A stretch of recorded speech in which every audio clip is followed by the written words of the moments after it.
With his creative use of unusual materials and inventive forms, Frank Gehry is one of the boldest and most pioneering architects working today.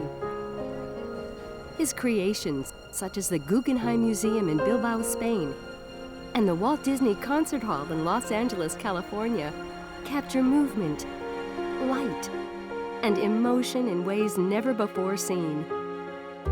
For each of his designs, Gehry produces a series of scale models made of wood, plastic, and metal. They are fundamental to his understanding of how the building relates to its site.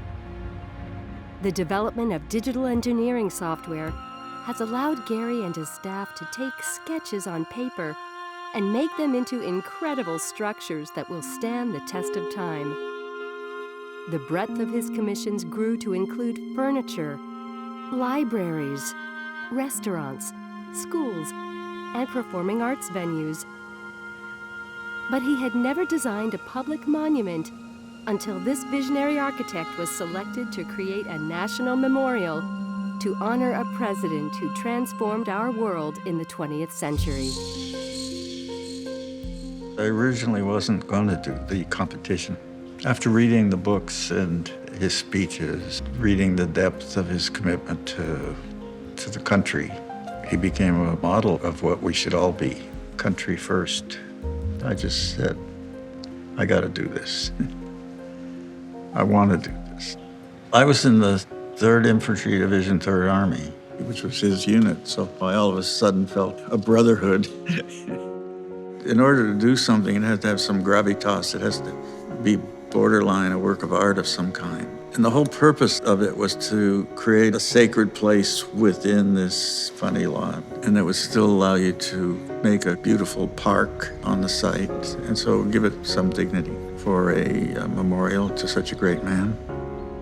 I had been studying tapestries by coincidence, ancient tapestries. They were made in the times they were made to tell stories, and it seemed right to try and do that, creating within it a visual sanctuary for the Eisenhower Memorial, to make him resonate in a picture as somebody who accomplished what he did. It's got to be Pontoise, the French coastline, because that's the point where Ike started to save the world.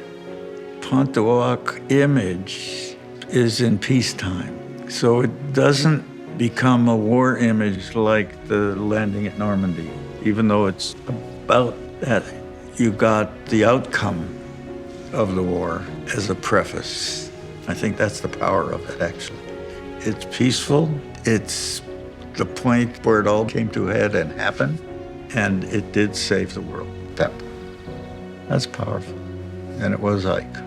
The statues that are being made, the bronzes, are the real story with the written words cut into the stone. We're going to carve the image of the landing, and the soldiers will be with him from that famous picture on the day they started the invasion and went up Pontoise. So it's powerful when you think about it. And the other side is Eisenhower, the president, in the White House as a backdrop with the accomplishments of the president. The story is that this is one person that was able to do this. He came from the kind of family he came from, grew up with a kind of ethic.